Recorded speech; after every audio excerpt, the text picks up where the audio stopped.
बिस्मिल्लाहिर्रहमानिर्रहीम। अस्सलाम वालेकुम स्टूडेंट्स। आज हम लोग लेक्चर नंबर 16 डिस्कस करेंगे, जिसमें हम देखेंगे कि एतबारी ज़र को किस तरीके से तख्लीक किया जाता है या तिजारती बैंक जो होते हैं वो ज़र को कैसे तख्लीक करते हैं। तो आइए देखते हैं कि हमारे पास जो तिजारती बैंक हैं वो ज़र तख्लीक कैसे करते हैं। पेज नंबर 91, एतबार ज़र की तख्लीक। अब यह क्या होता है, किस तरह ज़र जो है वो क्रिएट हो रहा होता है, एक प्रोसेस होता है, तो वो हम देख लेते हैं। तिजारती बैंकों के पास लोग जब अपनी इमानतें जमा करवा रहे होते हैं, अपने मतलब पैसे जो है वो किसी बंदे ने अपने पैसे जो है तिजारती बैंक में जमा करवाए हैं, तो वो बैंक जो होता है वो सारे के सारे पैसे अपने पास सेफ नहीं रखता, बल्कि क्या करता है उसमें से कुछ पोर्शन जो है वो अपने पास मतलब महफूज कर लेता है एक ख़ास तनासब से, ख़ास शरह से, और बाकी जो होता है पैसे जो होते हैं वो नेक्स्ट आगे कर्ज़ेदारों को, ज़रूरतमंद लोगों को कर्ज़ा दे देते हैं। फिर वही लोग जो होते हैं जो जिन्होंने बैंक से कर्ज़ा लिया हुआ होता है, वो ज़ाहिर बात है कर्ज़ा लेके पैसे अपने पास तो नहीं रखते, वो भी आगे किसी न किसी बैंक में, किसी न किसी बिज़नेस में लगाते हैं, और वो पैसा फिर गर्दिश करते हुए दोबारा बैंक के पास आ जाता है। मतलब ज़रूरी नहीं कि उसी बैंक में आए, वो किसी भी बैंक में जा सकता है। तो जब एतबार ज़र तख्लीक हो रहा होता है तो कोई एक बैंक नहीं होता, बल्कि सारे बैंक जो है मुश्तरका तौर पर उसमें इंक्लूड होते हैं। अब बैंक जब लोगों को कर्जा देता है तो उसकी दो सूरतें होती हैं। तो या तो वो कोई चीज़ ज़मानत रख के, मतलब कि किसी बंदे ने अपने घर के कागजात गिरवी रख के बैंक से कर्जा ले लिया, या कुछ लोग जो है हुंडियों को बट्टा लगा कर कर्जा ले रहे होते हैं। तो इस तरीके से दर हकीकत ज़र जो है वो तख्लीक होता रहता है। जो भी शख्स बैंक में रुपया रखता है उसको ये पता है कि जब उसको ज़रूरत पड़ेगी वो बैंक से अपना पैसा जो है वो निकलवा लेगा, और लोग ज़र जो है वो दोबारा गर्दिश में आता रहता है। अब इसकी एग्जाम्पल ले लेते हैं। मिसाल के तौर पर यहाँ पे उन्होंने फ़र्ज़ किया हुआ है, एक बंदा है 1,000 रुपये की मानतें जो है वो बैंक में जमा करवाता है, और बैंक का मैनेजर जो, या बैंक की जो रेट ऑफ मतलब महफूज तनासुब का जो रेट है वो 20% है। मतलब 20%, 1,000 का 20% कितना बनेगा, 200 रुपया। ठीक है। अब हम लोग सपोज कर रहे हैं कि हमारे पास जो नई मानते हैं, एक बंदा आया, उसने 1,000 रुपया हमारे पास जमा करवाया। ठीक है। उसमें से एसेट्स या असासे जो बैंक का ज़र नगद था वो कितना था, 20%। तो 1,000 का 20% कितना बना, 200 रुपये। तो मतलब क्या हुआ, उस 1,000 रुपये में से 200 रुपये बैंक ने अपने पास रख लिए, और बाकी 800 रुपये जो है वो क्या कर दिया, कर्जा जारी कर दिया। क्लियर हो गया।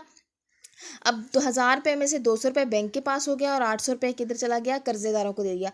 अब वही जो 800 रुपये था वो बंदे ने लेके क्या किया, दोबारा बैंक में, जिस भी आदमी को मिलता है वो किसी ना किसी बैंक में क्या कर देता है, जमा करवा देता है। क्योंकि जो उस बैंक से कर्जा लेता है उसको घर रखने के लिए नहीं लेता, बल्कि वो कोई ना कोई कारोबार करने के लिए कराता है। अच्छा, वही दोबारा 800 रुपये जो है वो क्या हुआ, बैंक में आया। ठीक हो गया। अब एक दूसरी बैंक में आ गया, ठीक है, जिसमें से 800 रुपया है। तो वो क्या करेगा, अब 800 का 20% फिर बैंक अपने पास रख लेगा, और बाकी जो है 80% जो है वो कर्जा जारी कर देगा। अब 800 का 20% कितना हो गया, 160। क्लियर हो गया। अब 160 बैंक ने अपने पास रखा, और नया कर्जा कितना जारी हो गया, 640 रुपये। अब कुल रकम हमारे पास कितनी थी, 800। ठीक है। उसमें से हमने 20% अपना बैंक ने अपना रखा, कितना हो गया, 160, और बाकी 640 जो थे वो किधर कर दिए, लोगों को कर्जे पे दे दिया। अब 160 और 640 कितने हो गए, 800। टोटल अमाउंट कितनी हो गई, 800। अब इसी तरीके से ये अमल चलता रहेगा, रुकेगा नहीं, ये नहीं होगा। और अब अगर आप इसके नीचे ये देखें, गर्ज ये कि अमल इस तरह जारी रहता है जब तक इमानत के बराबर ज़र नकद जमा ना हो जाए। ज़र की तख्लीक होती रहती है। इब्तदा में आने वाली नई मानतें 1,000 रुपये के बराबर बैंकों में ज़र नकद जमा भी होता है, और इसके बदले 4,000 रुपये के नए कर्जे जारी होते हैं। अच्छा, एक और बात याद रखिएगा कि जितना ये रेट ऑफ, ये वाली जो शरह होती है महफूज तनासुब जो हम लोग बैंक अपने पास रख रहा है, जितनी ये शरह कम होगी उतने कर्जे ज़्यादा जारी होंगे, और जितनी ये शरह जो है वो ज़्यादा होगी उतने कर्जे कम जारी होंगे। ठीक है। मतलब इनका नेगेटिव रिलेशनशिप हो गया। क्लियर हो गया। तो अब हम लोग कहाँ तक पहुँचे थे जी, 800 रुपया, 640 रुपये तक आ गए थे। अब इसका नेक्स्ट टेबल जो उन्होंने दिया हुआ ये देखें। पहले मरले में क्या हुआ, नई मानतें जो है, इब्तदाई मानत हमारी कितनी है, वो है 1,000 रुपये। ज़र नकद का तनासुब कितना है, 20%। अब पहले टाइम पीरियड में क्या हुआ, 1,000 रुपये की मानत थी, 20% बैंक ने रखा, 200 रुपये बन गया, मतलब 20% जो है, और 800 रुपये नए कर्ज जारी हो गए। फिर वो 800 रुपये दूसरा बंदा जो है उसने जमा करवाए, उसमें से उन्होंने 20% रखा, 160 अपने पास बैंक ने रख लिए, 640 कर्जे पे दे दिया। फिर वो 640 में से फिर 20% बैंक ने रखा, और वो 128 रुपये बनते हैं, और 500 रुपये कर्जा जारी कर दिया। फिर वही 512 रुपये जो है वो दोबारा बैंक के पास आया, जिसमें से 512 में से 512 का 20% बैंक ने अपने पास रख लिया, और 409 रुपये के कर्जे जारी कर दिए। फिर वही प्रोसेस होगा, 409 रुपये के जो है उसमें से फिर 20% बैंक ने अपने पास रखा और 81% बनेगा, 81 रुपीज़ बनेंगे। फिर 327 जो है वो बैंक ने नए कर्जे जारी कर दिए। मतलब क्या होता जाएगा, जैसे अपने बैंक अपना पोर्शन रखने के बाद ज़र नकद का तनासुब 20% रखने के बाद कर्जे क्या करता जाएगा, जारी करता जाएगा। अब अगर आप नई इमारतों को जमा करें तो देखें कितनी बनती हैं, 1000, 800, 640, 512 और 409 को आप जमा करें तो ये कितना बनता है, 5000। मतलब आपके पास नई इमारत कितनी हो गई, 5000। और आपके पास ज़र नकद कितना था, आप अगर इसको जमा करें तो ये 1000 रुपया। तो नया कर्जा कितना जारी होगा, आपने इन सारी अमाउंट्स को जमा कर लेना है, तो ये नया कर्जा आपका हो जाएगा 4000।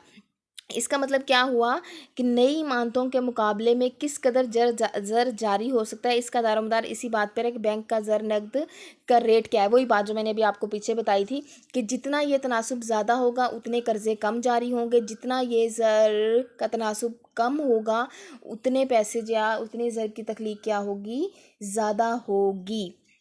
अब ये देखें कि अगर 20% तनासुब था ना, 1000 रुपया था ना हमारे पास, इसका मतलब है हमारे ज़र की तख्लीक कितनी होगी, 5000 रुपये के बराबर होगी। और हमारा जो जारी होने वाला कर्जा होगा वो 4000 रुपये होगा।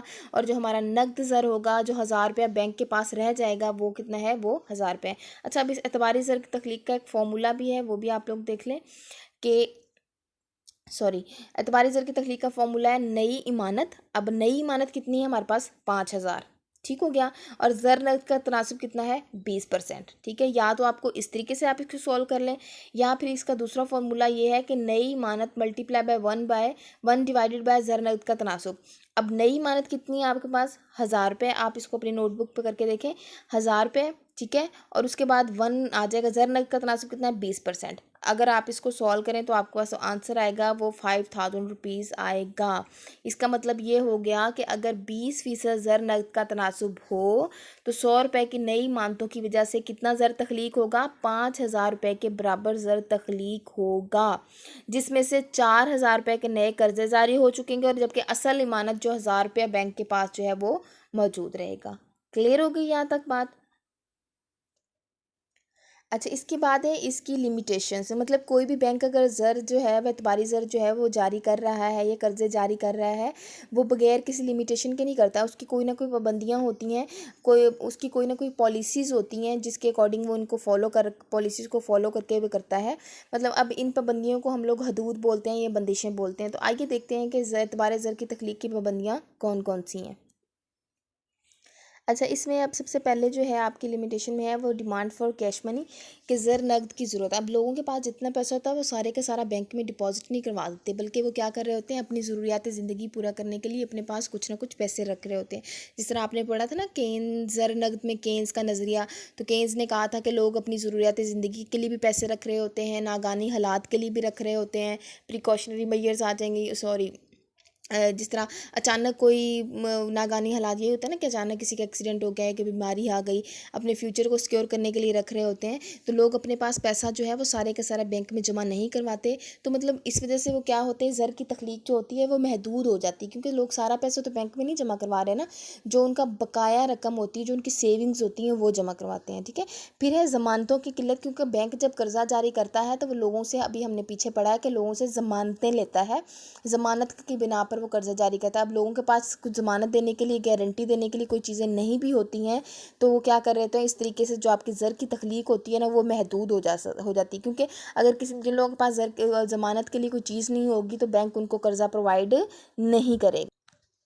उसके बाद है कर्ज़ेदारों की किल्लत, के अब जो बैंक ज़र तख्लीक कर रहा है वो इसी सूरत में कर रहा है कि लोग कर्ज़े ले रहे हैं, लेकिन अगर लोग कर्ज़े लेने वाले लोग नहीं होंगे, कर्ज़ेदारों की किल्लत होगी, तो अब बैंक उधार किन लोगों को देगा, ठीक है।